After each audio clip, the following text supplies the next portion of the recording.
विदेश से लौटने के बाद प्रधानमंत्री नरेंद्र मोदी काफी आक्रामक नजर आ रहे हैं।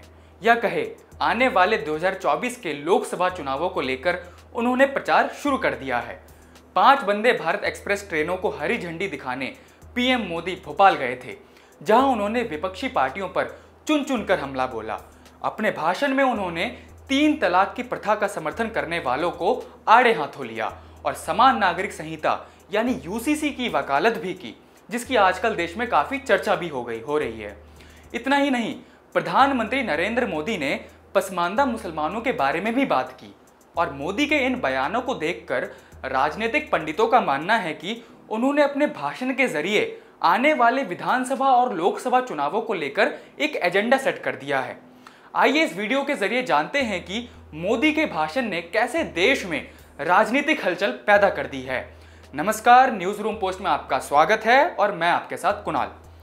कार्यक्रम में प्रधानमंत्री मोदी से एक बीजेपी कार्यकर्ता ने 3 तलाक के बारे में सवाल पूछा, जिसका उन्होंने जवाब देते हुए कहा कि जो लोग 3 तलाक की वकालत करते हैं वो लोग वोट बैंक के भूखे हैं और वे मुस्लिम महिलाओं के साथ अन्याय कर रहे हैं। 3 तलाक पूरे परिवार को नष्ट कर देता है। उन्होंने आगे कहा कि मुस्लिम बहुल देशों ने भी 3 तलाक पर प्रतिबंध लगा दिया है और उन्होंने मिस्र का भी जिक्र किया और कहा कि उन्होंने लगभग 80 से 90 साल पहले 3 तलाक को खत्म कर दिया था।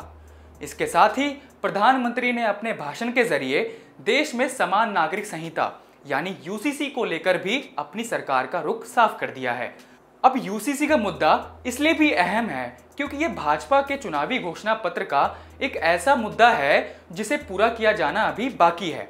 प्रधानमंत्री ने कहा कि भारत के मुसलमानों को भी समझना होगा कि कौन से राजनीतिक दल उन्हें भड़काकर उनका फायदा लेने की कोशिश कर रहे हैं और उन्हें बर्बाद कर रहे हैं। इस पे चुटकी लेते हुए नरेंद्र मोदी ने कहा कि यदि एक घर में परिवार के एक सदस्य के लिए कुछ और कानून हो और परिवार के दूसरे सदस्य के लिए दूसरा कानून हो तो परिवार कैसे चलेगा? ऐसी दोहरी व्यवस्था में देश कैसे चल पाएगा? उन्होंने आगे कहा कि भारत के संविधान में भी नागरिकों के समान अधिकार की बात की गई है। यहाँ तक कि सुप्रीम कोर्ट भी बार बार कह रहा है कि कॉमन सिविल कोड को भारत में लागू करो, लेकिन ये वोट बैंक के भूखे लोग इसका विरोध कर रहे हैं। विपक्ष पर एक और प्रहार करते हुए पीएम मोदी ने कहा कि हमारे पसमानदा मुस्लिम भाई बहनों की जिंदगी वोट बैंक की राजनीति के कारण नरक बन गई है। उनको संघर्ष का जीवन जीना पड़ता है, यहाँ तक कि उनके साथ इतना भेदभाव भी किया जाता है। आइए अब थोड़ा ये भी जान लीजिए कि आखिर क्यों भाजपा पसमानदा मुसलमानों को अपने साथ जोड़ने की कोशिश कर रही है।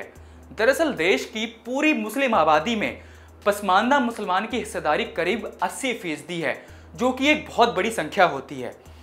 पसमानदा से मतलब पिछड़े मुसलमानों से है और भाजपा की नज़र अब इसी वोट बैंक पर है। ऐसे में भाजपा मिशन 2024 के लिए पसमानदा मुसलमानों को अपने पाले में लाने की पुरजोर कोशिश कर रही है। आपको बता दें, देश में सबसे ज़्यादा मुस्लिम आबादी उत्तर प्रदेश राज्य में है और राज्य में पसमानदा मुस्लिमों की संख्या करीब 3 करोड़ से भी अधिक है। ऐसे में मिशन 2024 को फतह करने के लिए भाजपा को उत्तर प्रदेश में बड़ी जीत हासिल करनी पड़ेगी।